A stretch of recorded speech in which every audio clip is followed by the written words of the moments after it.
ये बहुत अच्छे। भारत माता की जय, भारत माता की जय, भारत माता की जय। ये बनाओ कचौड़ी। आज इंडिपेंडेंस डे पे स्पेशली हमने कचौड़ी बनाई है प्याज की, और इसकी रेसिपी मैं डालना चाहती थी बट मैं शूट नहीं कर पाई क्योंकि नव बहुत क्रैंकी हो रहा था। हेलो नव। हेलो मम्मा। हाय हाय, गुड मॉर्निंग। यार मुझे तो आप देते नहीं है कुछ भी। और नव ने डेली की तरह आज भी यही किया, सुबह 4 बजे उठ के 6:30 बजे सोया, तो मैं लेट उठी और उस चक्कर में सब लेट हो गया।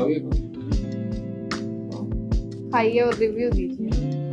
बढ़िया, बहुत बढ़िया। वैसे तो काम वाली दीदी ने आटा खराब कर दिया था आज। कैसे खराब? सारे जहां से अच्छा हिंदुस्तान हमारा। कैसे हो दोस्तों आप सब? वेलकम बैक टू आदिमनी व्लॉग्स। इंडिपेंडेंस डे की बहुत बहुत सारी शुभकामनाएं हमारी तरफ से आप लोगों को, और नव की तरफ से जय हिंद। नव आप लोगों को जय हिंद करने के लिए इसको पकड़ के बैठा था, बट क्योंकि वो छोटा है तो उसके फेस पे ये बार बार लग रहा है और वो डर के इसको छोड़ रहा है। उसको पता नहीं है कि ये तिरंगा जो है वो बहुत इंपॉर्टेंट है और हम इसे खा भी नहीं सकते और नीचे भी नहीं गिरा सकते हैं, बट कोई बात नहीं, नव बेबी है। आज हमारी सुबह की शुरुआत हो चुकी थी। हमने सबसे पहले झंडा लहराया था। पहले फैक्ट्री में लहराया गया झंडा, उसके बाद झंडा लहराया गया घर पे, और झंडा लहराने के बाद हम लोगों ने नाश्ते में आज कचौड़ी मैंने बनाई थी, प्याज कचौड़ी। और प्याज कचौड़ी खाने के बाद नव को नहला धुला के तैयार करके बिठाया था। उसकी फोटो लेना चाहते थे हम एक्चुअली ऐसे ना जय हिंद वाली, बट नव इसको देख के डर रहा है क्योंकि ये फेस पे जा रहा है नव के बार बार, और नव इसको लेना भी चाहता है लेकिन नव उसको ले भी नहीं पा रहा।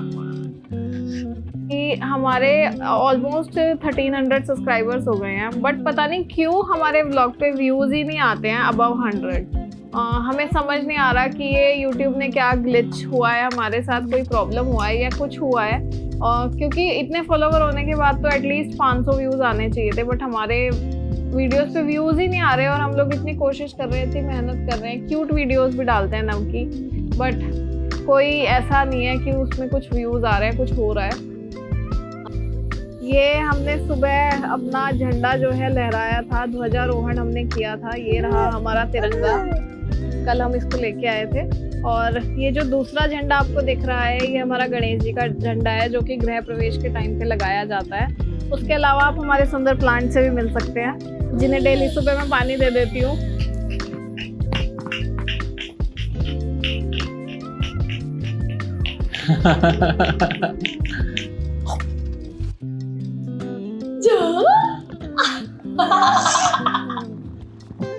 मजा आया, मजा आया।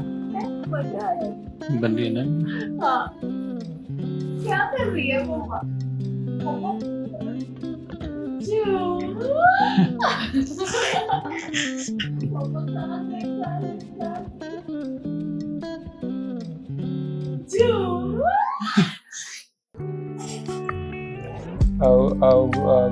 बाबा कुछ तो बोलो बाबा।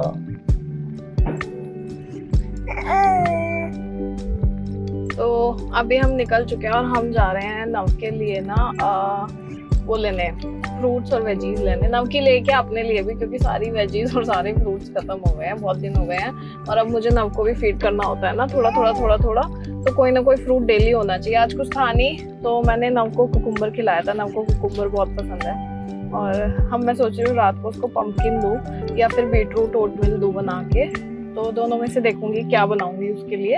अब मैंने वैसे अब जैसे 1 वीक हो जाएगा ना अभी 17 को उसको कुछ खिलाते हुए, तो मैं उसको ब्रेकफास्ट भी देना शुरू करूंगी धीरे धीरे। अभी मैं उसे ब्रेकफास्ट नहीं दे रही हूँ, सिर्फ आफ्टरनून में एक फ्रूट या कुछ भी वेजी दे रही हूँ, ग्रेटेड या मतलब मैश्ड, और फिर दे रही हूँ मैं उसको इवनिंग में जो भी खाने में है, कुछ भी जैसे खिचड़ी, दलिया, दाल, कुछ भी ऐसी चीज़ उसको दे रही हूँ without salt and without sugar. और वैसे शुगर तो वो थोड़ी सी टेस्ट कर ही रहा है क्योंकि उसको बिस्किट्स खाने होते हैं और वो बहुत ज़्यादा मतलब फ़ैन है बिस्किट्स का, तो मैं उसको बहुत थोड़ा ना इतना सा बिस्किट न्यूट्री चॉइस वाला जो आता है वो खिलाती हूँ थोड़ा सा, क्योंकि मैं उसके लिए कुकीज़ बना नहीं पा रही हूँ अभी। तो मैं बनाऊँगी कुकीज़ उसके लिए 1-2 दिन में, ड्राई फ्रूट वाले और डेट्स वाले आटा की कुकीज़ बनाने की सोच रही हूँ मैं उसके लिए, क्योंकि वो हेल्दी रहेंगे। हाय नव। जाओ जाओ। आज ना बहुत हमने कोशिश करी नव की ना 6 मंथ्स वाले माइलस्टोन के साथ पिक्चर लेने की, बट नव ने मजा ले जो पिक्चर खिंचवाई हो। एक तो ना उस टाइम इसको हाँ नींद आ रही थी तो बिल्कुल भी स्माइल ही नहीं कर रहा था, एकदम ऐसे ग्रम्पी फेस बना के बैठा हुआ था। और आज भी सेम चीज हुई है कि एक तो सुबह से हम लोगों का मूड खराब था और अभी भी दीदी ने आने से ना मना कर दिया, बोला कि मैं 8 बजे आऊंगी, अगर मैं आऊंगी तो अब जाके पूरा मील मतलब मैं तैयार कर लूंगी इतनी देर में। तो और पता है क्या होता है ना कि अभी बच्चा मेरा बहुत छोटा है और मेरे पास कोई है नहीं जो बच्चे को संभाल सके। पापा के पास भी वो ज्यादा देर रहता नहीं है, फिर भी उसके पापा उसे बहुत ज्यादा टाइम के लिए रख लेते हैं कंपैरेटिव टू मतलब अदर फादर्स।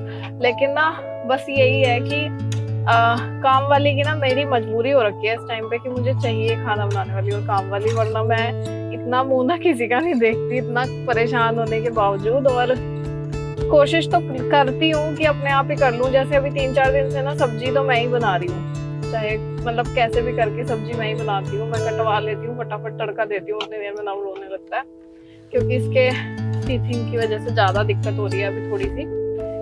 आप लोग भी, मैं समझती हूँ कि जब आप एक मतलब एक विमेन होते हो ना और साथ में एक मदर होते हो तो जजमेंट्स मिलना बहुत इजी है हम लोगों के लिए।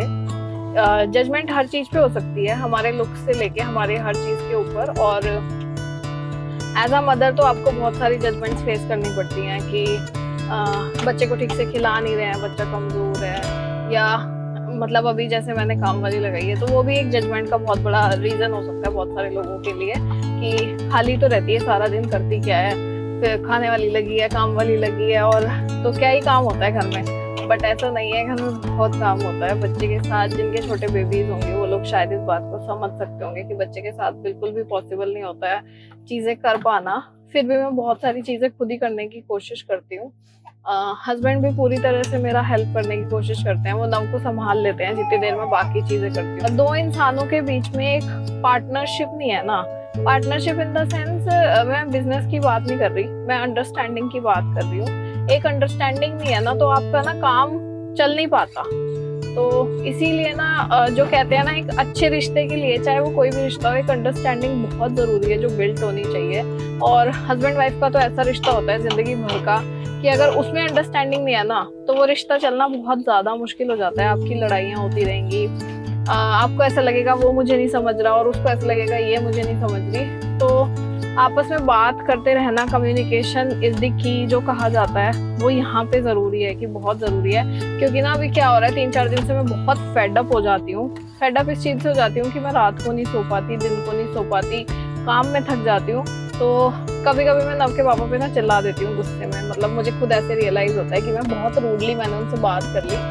बट फिर मुझे ऐसा लगता है ना कि मैं खुद ही बोल देती हूँ कि यार मैं ना नींद की वजह से बहुत फेडअप हो रखा है, आई एम सॉरी, मुझे आपसे ऐसे बात नहीं करनी चाहिए थी। तो इस तरीके से जब आप बात करते हो ना किसी से भी तो सामने वाला भी समझता है, तो वो भी मेरी परेशानी समझ रहे हैं, वो खुद ही बोलते हैं कि यार तुम्हारी हिम्मत है, तुम पता नहीं कैसे कर रही हो ये वो।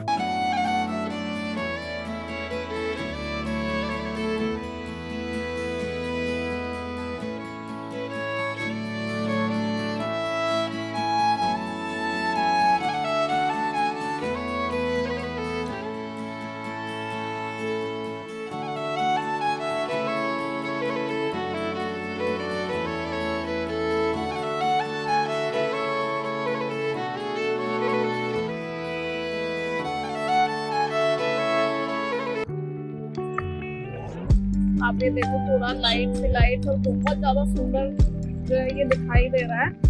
और मैं धीरे धीरे आगे भी बढ़ती रहूंगी क्योंकि हमारी गाड़ी जो है वो आगे चली गई है और मैं साइड से ही आगे निकलती जा रही है। आपको सामने से विधानसभा दिखाई दे रही होगी, बहुत ज्यादा शोर हो रहा है, बट फिर भी मैं कोशिश कर रही हूँ कि ना ये बहुत अच्छे से बना पाऊँ मैं वीडियो। तो आज हम लोग गए थे विधानसभा की तरफ और पूरे जितने भी गवर्नमेंट ऑफिसेज थे वो बहुत ही सुंदर सजे हुए थे, दिवाली से भी ज्यादा खूबसूरत, बहुत सुंदर सजाए हुए थे। और हमने उसको देखा, मतलब मैंने वहाँ पे भी बोली है ये बात, पर शायद अगर ट्रैफिक की वजह से आवाज ना आए तो फिर से ये बात रिपीट करूंगी कि जो हमने आंखों से देखा है ना वो हम रिकॉर्ड नहीं कर पाए। क्योंकि बहुत ही ज़्यादा सुंदर था और बहुत ही भीड़ हो रही थी, सब लोग देखने आए हुए थे। फिर हमने आइसक्रीम खाई एक और हम लोग घर वापस आ गए हैं। अब 10:30 हो रहे हैं और अब नव के सोने का भी टाइम हो गया। वैसे नव गाड़ी में भी सो गया था पर अब नव दोबारा से सोएगा। तो आज के लिए बस इतना ही। कल दोबारा होगी आपसे मुलाकात और बहुत सारी बातें कल हम करने वाले हैं। तो कल मिलते हैं दोबारा आपसे, तब तक के लिए गुड नाइट, शुभ रात्रि, राधे राधे।